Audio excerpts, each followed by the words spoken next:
chegaram no Brasil há mais de 400 anos. O repórter Justiça desta semana traz como tema os ciganos. Confira um pouco da história desse povo que tem uma tradição singular. O que eles pensam a respeito do casamento e da religião?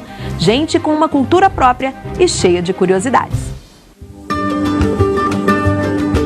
Cores, botas, brilho, chapéu, ouro, muito ouro. Nós estamos em um acampamento cigano, onde o povo com muita simpatia nos recebeu para mostrar um pouco mais dessa cultura que atravessou oceanos até chegar no Brasil. Aqui vivem 120 pessoas. São 15 famílias que dividem o mesmo chão de terra batida. O pessoal pensa que cigano é uma religião. Não, o povo cigano é uma nação que existe no Brasil. Eles se dividem em 3 etnias diferentes: Rom, Sinti e Calon. Cada uma se destaca por costumes e dialetos próprios. Neste acampamento, o grupo é Calon. Eles são os mais numerosos no Brasil. Criadores do flamenco, famosos pelos cavaleiros que se vestem no estilo cowboy e responsáveis pela popularização da dança cigana. A nossa cultura, a dança das mulheres, são um vestuário que vem da Índia mesmo, vem da nossa origem. E o meu vestuário, o homem, chapéu, bota, é porque nós somos cigano cavaleiro. O nosso transporte antigamente era cavalo. Então nós viajava em grande comitiva grande, a cavalo, viajava o Brasil inteiro montado a cavalo na tropa. Elias é o líder do acampamento. Tem 3 filhos e 9 netos. A família cigana começa a ser formada bem cedo. A adolescência aqui é uma página arrancada do livro. O mais curioso é que aqui na comunidade, quando as meninas menstruam então pela primeira vez, já está pronta para casar, bem novinha. Sim,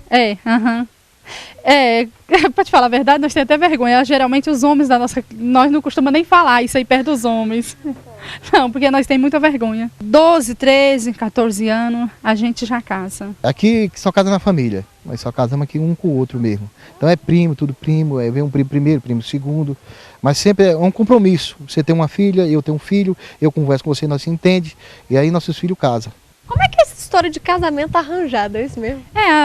Os pais que arrumam, porque é um meio assim de ficar dentro da família, dentro da comunidade, para não perder a cultura. Então a gente procura casar dentro da família. Aí casa que aí fazer que fica perto de pai, mãe, e tá aqui dentro da cultura. Por que nós casamos mais aqui dentro? Casamos mais novo também. É para não sair para fora. Nós temos muito medo desse mundo aí fora. A gente vê muita coisa errada aí fora. E por nós sofrer muito preconceito, enfrentar muitos problemas, então a gente não deixamos nossos adolescentes, nossas crianças, nossas mulheres sair, expor elas para fora aí. Então por isso que nós só casamos aqui dentro, que é conhecido, sabe quem é. Então para ter uma segurança, isso aqui para nós é uma segurança, o casamento aqui é uma segurança. Segurança passada de geração para geração. O filho do Elias já é pai. Eu casei com 18 anos, era da comunidade, já tinha conhecido ela já, sabe? Era aqui da comunidade, aí meu pai falou, não, casar e tal.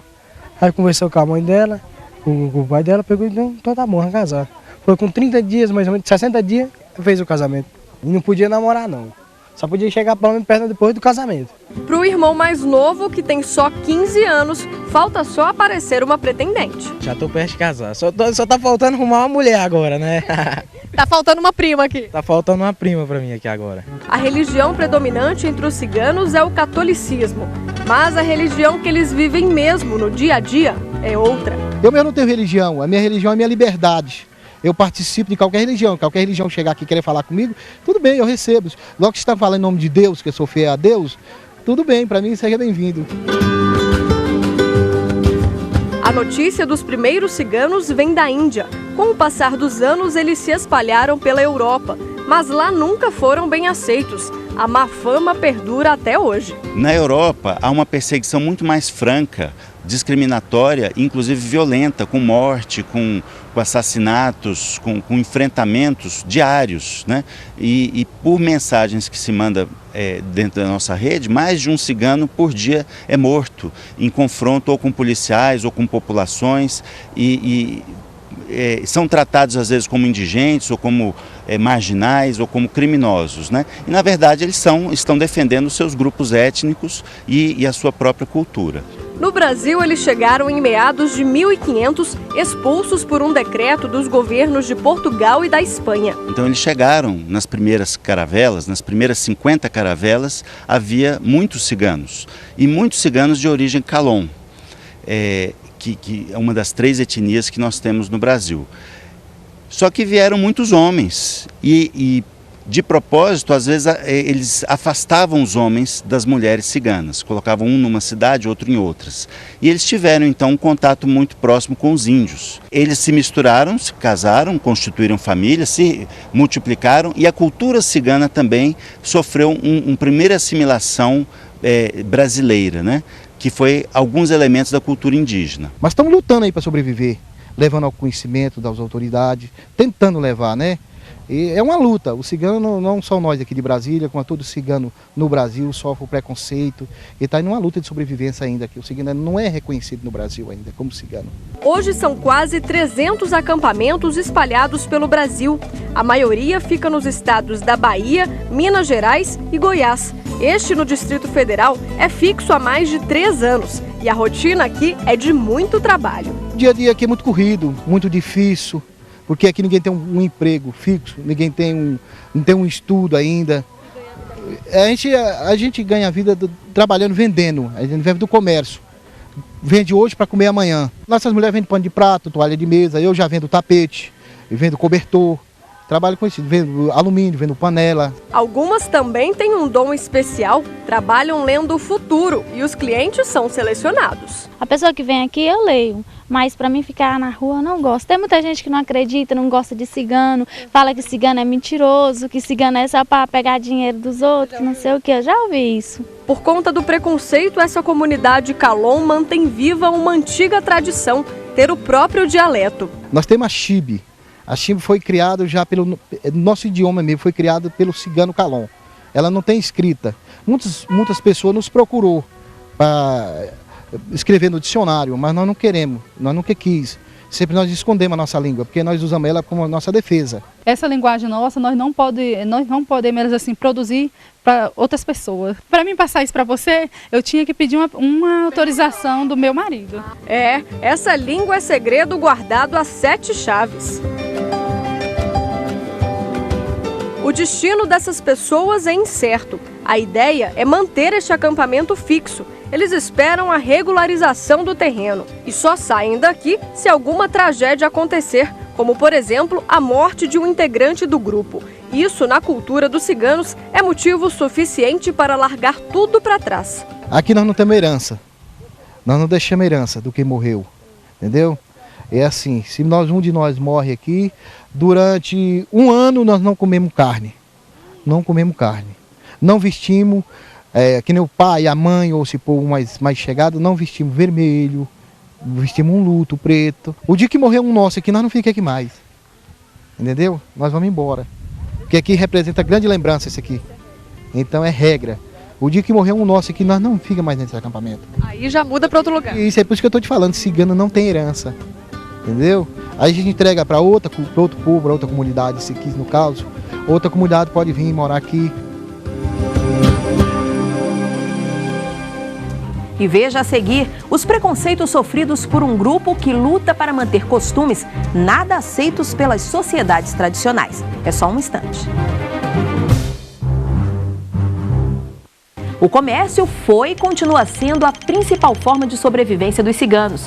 Desde cedo, meninos e meninas aprendem a comercializar. E comercializar nos tempos de hoje, em que há várias leis para fiscalizar esse tipo de atividade.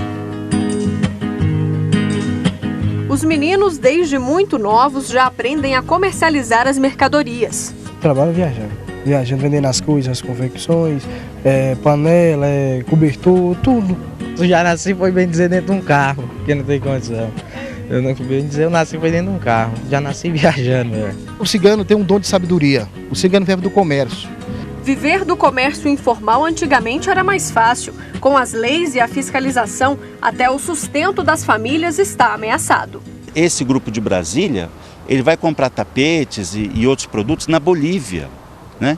Quando eles vão lá na Bolívia e voltam, onde é que estão as notas? Como é que você passou pela alfândega? Então, esse comércio informal e a ilegalidade é uma situação muito próxima, muito tênue. Então eles são muitas vezes confundidos com ladrões por esse motivo, pela informalidade, por não terem esses documentos. Então, de onde vem o seu produto? Outro problema é a educação. Os ciganos Calon não têm o costume de frequentar a escola. Até pouco tempo, muitos nem conheciam a sala de aula. Eles têm uma cultura que, para eles, você ser letrado minimamente e também conhecer um pouco de matemática, para eles já tenha todas as ferramentas para o seu modo de subsistência. Mas a necessidade mudou o pensamento deles.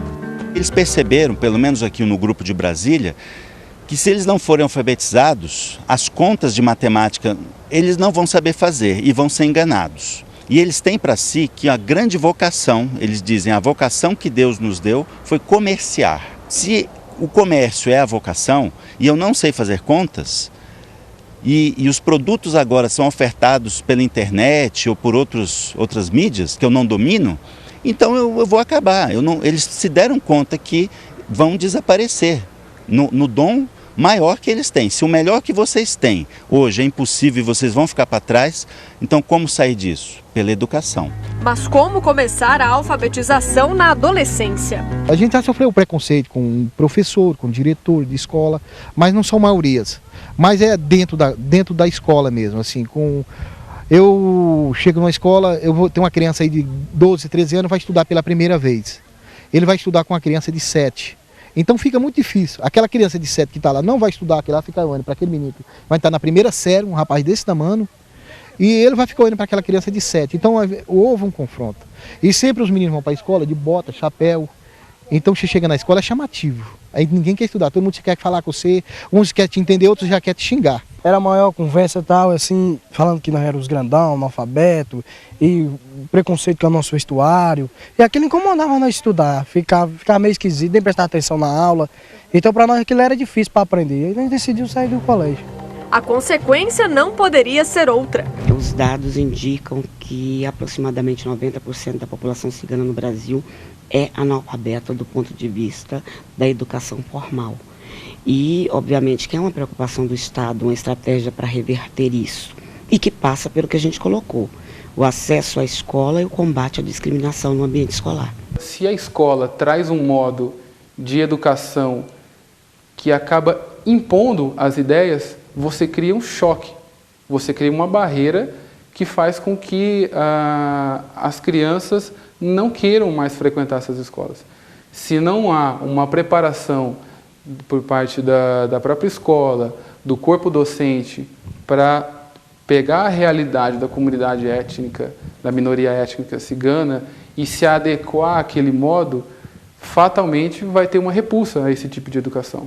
Esse professor, na época em que era coordenador da Faculdade de Educação da UNB, recebeu denúncias que viraram caso de polícia. A denúncia era que professores e diretores da escola tratavam mal os alunos ciganos e diziam que não era para ir no acampamento porque iriam comer crianças, iriam roubar, iriam fazer coisas ruins com eles. Até que uma das crianças se levantou e disse: mas ali é a minha família, aquela senhora é minha avó, ali é meu pai. Então, e saíram da escola naquele momento.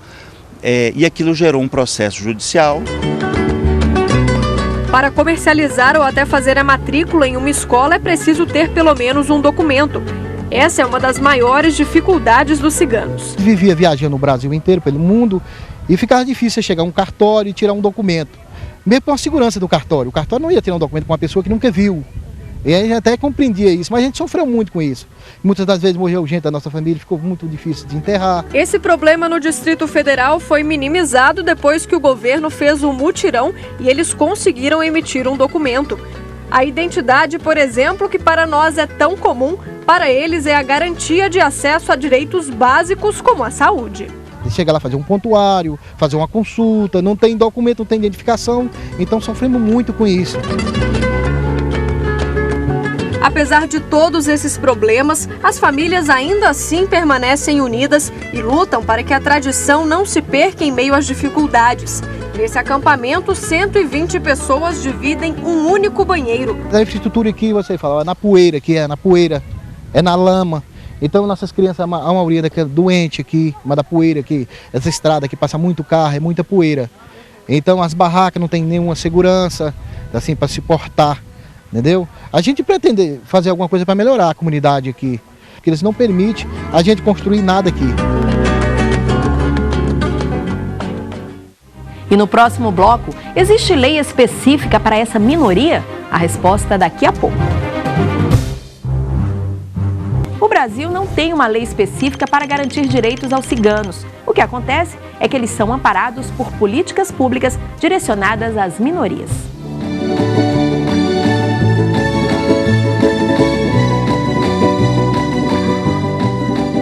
A Constituição Federal de 1988 não tratou especificamente das comunidades ciganas.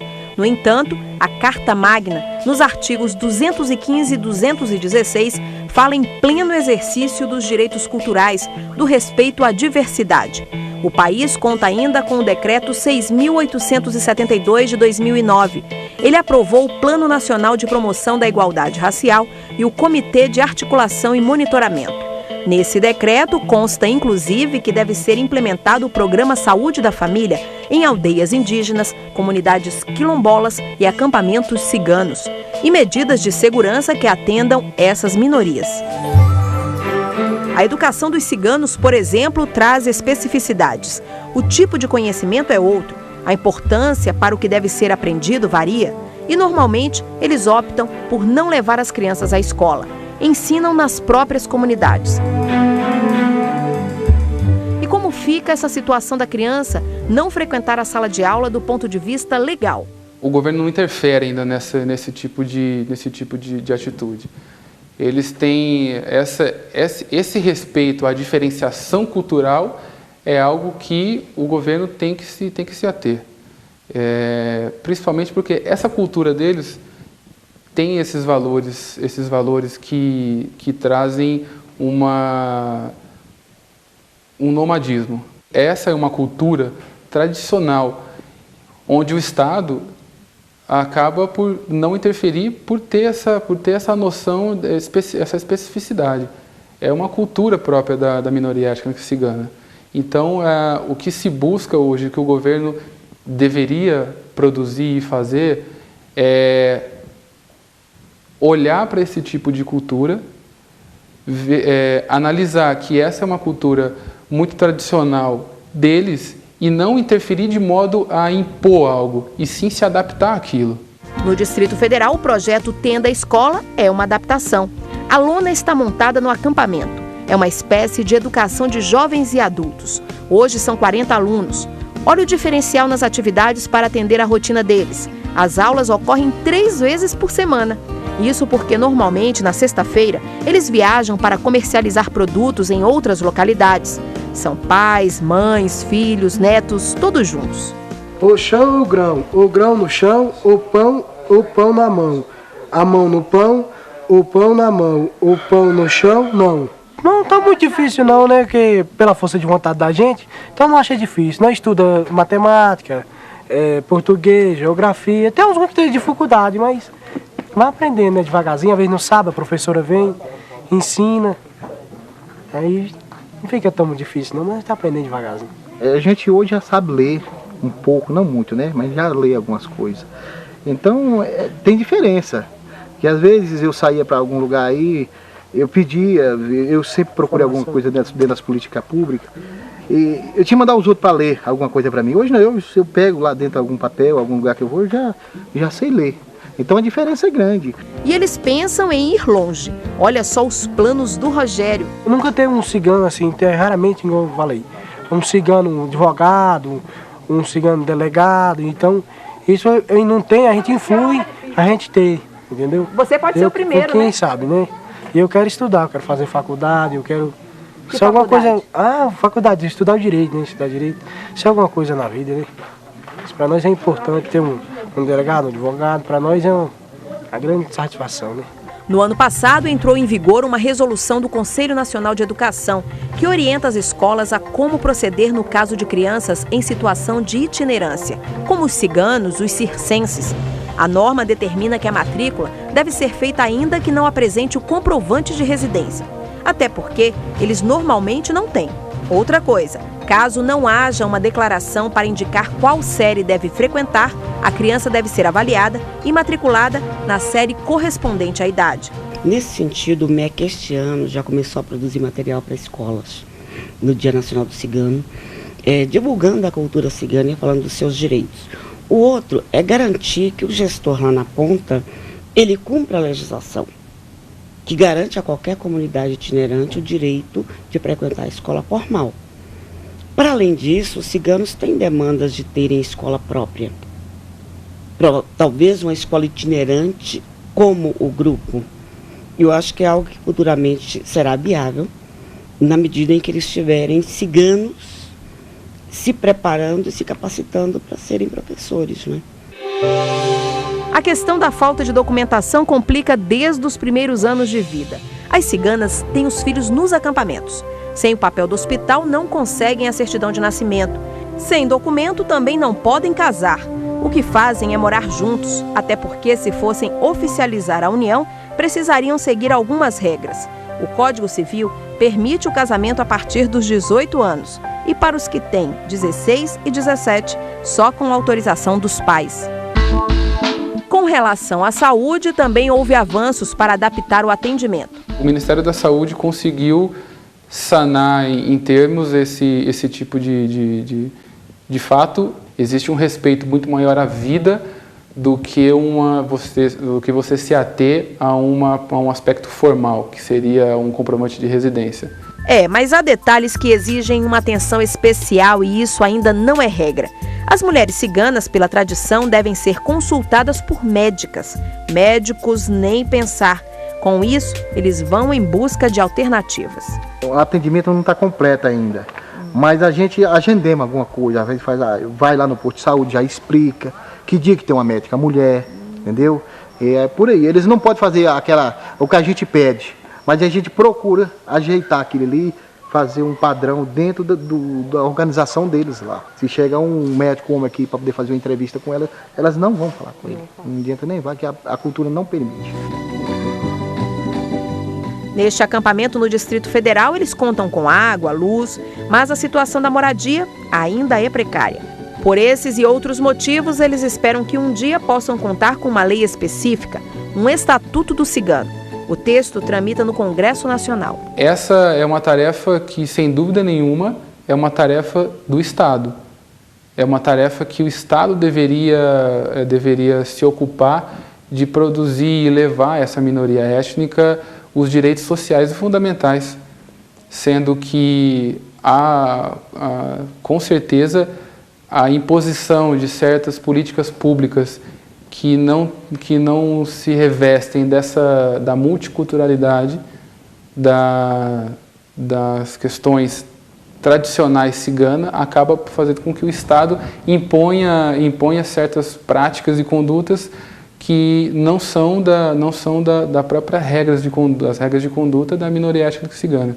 E isso faz, com certeza, do Estado uma instituição deficiente em relação às políticas públicas voltadas à minoria étnica cigana. Os exemplos de estatuto que a gente tem são iniciativas desenvolvidas no âmbito do legislativo e que são fruto de décadas de acúmulo de discussão de determinada pauta. A sociedade, ele vê o cigano não tem direito nenhum. E a gente quer provar o contrário, que nós somos cidadãos brasileiros também, nós também temos nosso direito.